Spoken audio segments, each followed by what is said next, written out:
Biografi Kabupaten Kudus. Batas wilayah administrasi Kabupaten Kudus meliputi utara Kabupaten Jepara, timur Kabupaten Pati, sebelah selatan Kabupaten Grobogan dan Kabupaten Demak, dan sebelah barat Kabupaten Demak.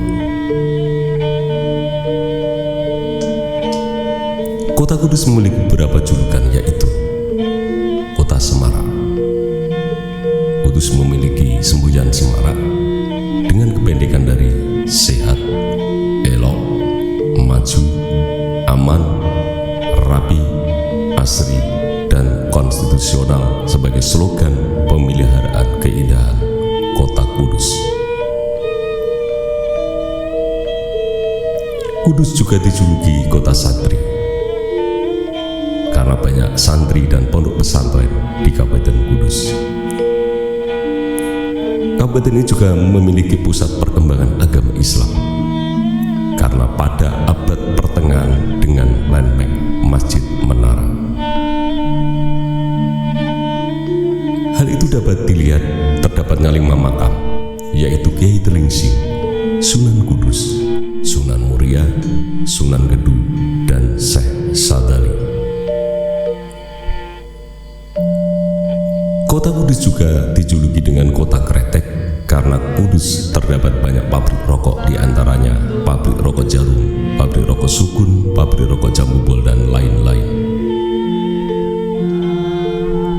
Kota Kudus juga dijuluki Kota Jambu Bol. Kota ini sangat terkenal dengan hasil pertanian jambu bol. Bahkan jambu bol menjadi flora identitas resmi Kabupaten Kudus. Kota Kudus juga dijuluki dengan Jerusalem Van Java karena Masjid Menara Kudus terdapat batu dari Yerusalem, yang batu tersebut dibawa oleh Jafar Shodiq atau Sunan Kudus. Oleh karena itu, masjid yang dibangun Sunan Kudus diberi nama Masjid Al-Aqsa, seperti masjid yang berada di Yerusalem.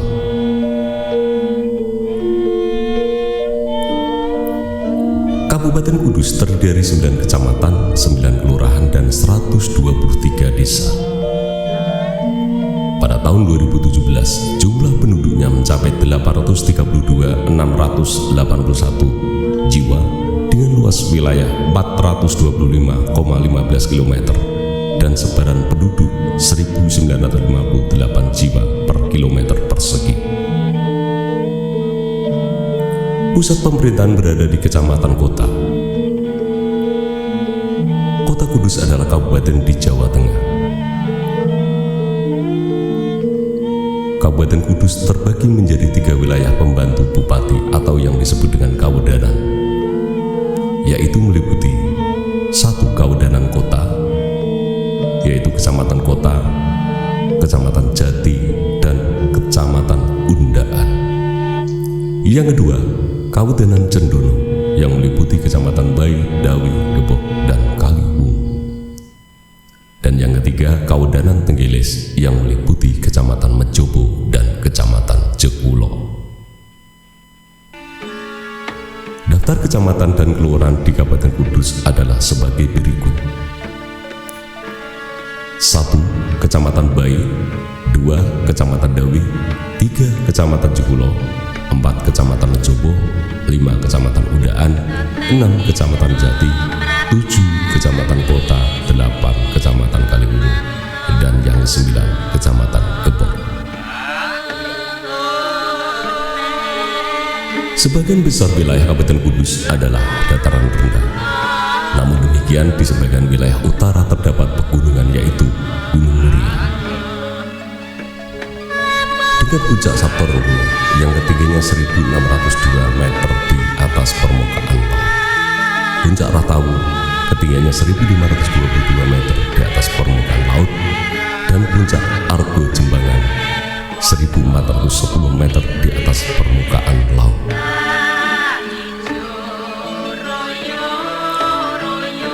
Kota Kudus mempunyai sungai terbesar, yaitu Sungai Serang, yang mengalir di sebelah barat membatasi Kabupaten Kudus dengan Kabupaten Demak.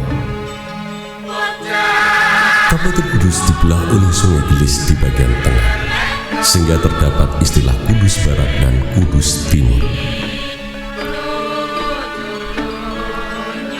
Kota Kudus awalnya kota di tepi Sungai Gelis dan salah satu kota di Pulau Muria. Dahulu kota Kudus bernama Kota Tajuk. Disebut Kota Tajuk karena di daerah tersebut terdapat banyak tajuk. Tajuk merupakan bentuk atap arsitektur tradisional yang sangat kuno dipakai tujuan keramat pada waktu itu. Tajuk dahulunya dijadikan tempat persembahyangan warga Hindu di daerah tersebut pada waktu itu. Dengan demikian, kota Tajuk dahulunya sudah memiliki sifat keramahan tertentu. Sunan Kudus mendekati warga kota Tajuk dengan membuat struktur atas menara Kudus yang berbentuk tajuk.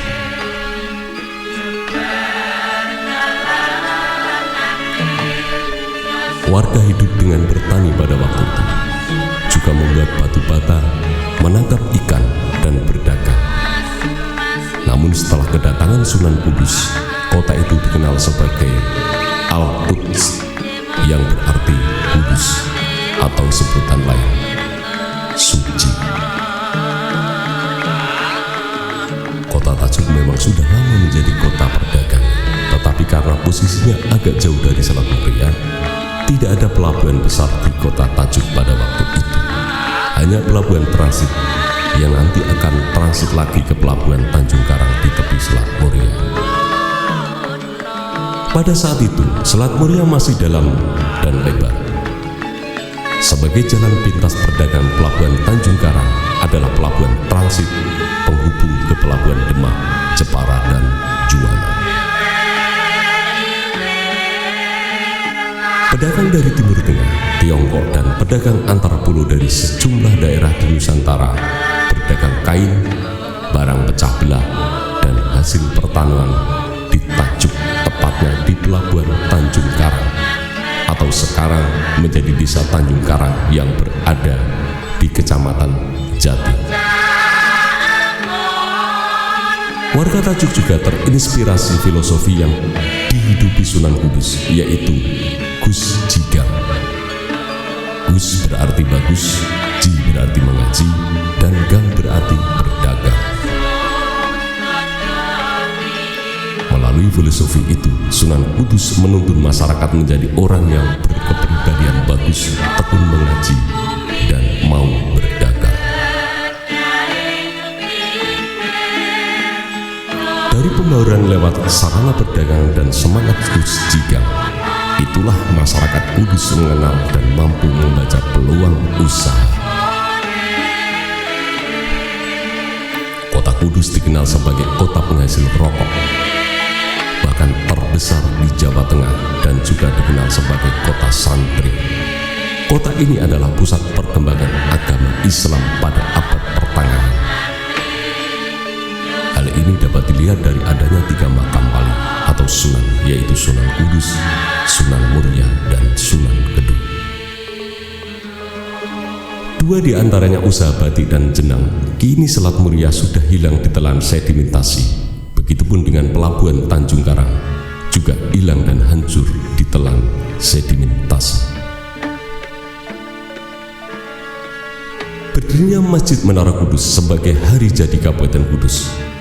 Masjid Menara Kudus tidak lepas dari peran Sunan Kudus sebagai pendiri dan pemarakarsa Kabupaten Kudus. Sebagaimana para wali songo yang lainnya, Sunan Kudus memiliki cara yang amat bijaksana dalam berdakwah. Di antaranya dia mampu melakukan adaptasi dan pribunisasi ajaran Islam di tengah masyarakat yang telah memiliki budaya mapan dan mayoritas beragama Hindu dan Buddha pada waktu itu.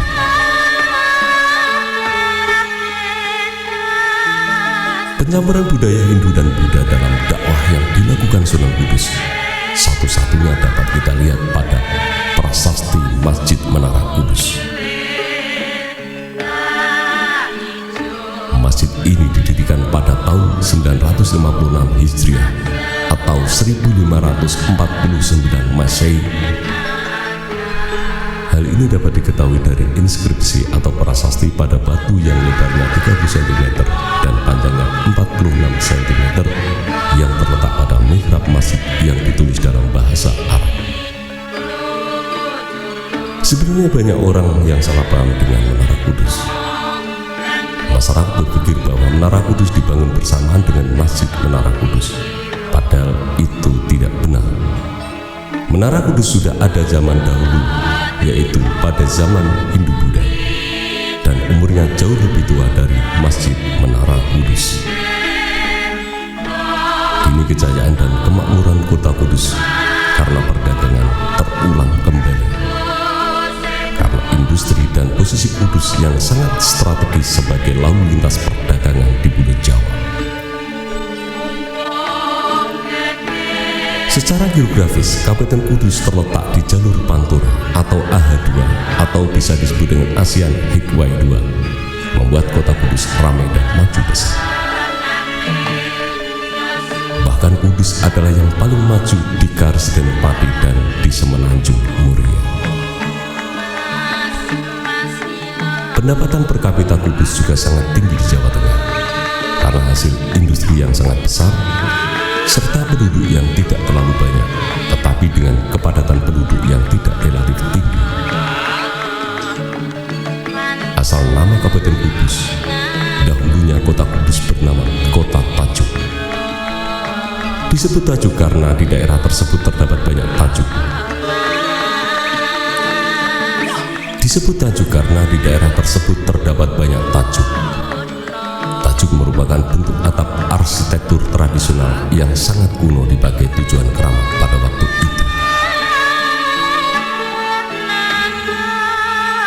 Tajuk dahulunya dijadikan tempat persembahyangan warga Hindu. Dengan demikian, kota Tajuk dulunya sudah memiliki sifat keramahan tertentu. Kota ini dianggap suci bagi warga setempat yang merupakan beragama Hindu pada waktu itu.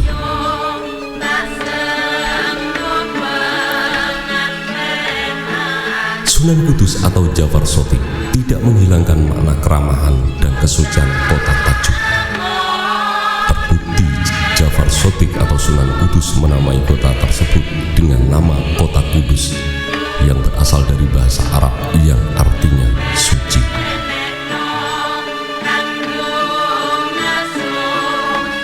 Kudus bukan satu-satunya kabupaten yang menyandang nama Arab di tanah Jawa. Ada Kabupaten Demak, Kabupaten Kendal juga berasal dari bahasa Arab. Pada mulanya Sunan Kudus yang sedang mencari ilmu di Arab, tepatnya di Palestina, di kota Yerusalem, menghadapi sebuah wabah. Lalu Jafar Sotik ditugaskan pemimpin daerah itu untuk menghentikannya, dan beliau berhasil memusnahkan wabah tersebut. Atas nama balas budi, pimpinan daerah itu memberi tanah kepada Jafar Sotik. Tetapi Jafar Sotik atau Sunan Kudus lebih memilih membina tanah di Pulau Jawa. Lalu pemimpin itu memberi sebuah piagam batu sebagai tanda hadiah kepemilikan tanah.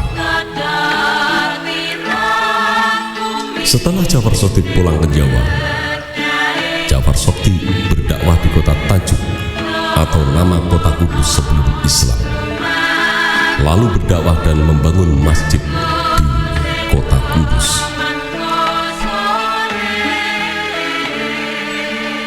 Kini masjid itu dikenal sebagai Masjid Menara Kudus, dan piagam pemilikan tanah itu ditempatkan di atas mihrab dan ditandai berdirinya kota Kudus. Sebenarnya disebut Al-Quds, tetapi karena lidah orang Jawa cukup disebutnya Kudus saja. Demikian autobiografi berdirinya Kabupaten Kudus. Semoga bermanfaat. Sampai jumpa di lain kesempatan. Saya Bang Kumis.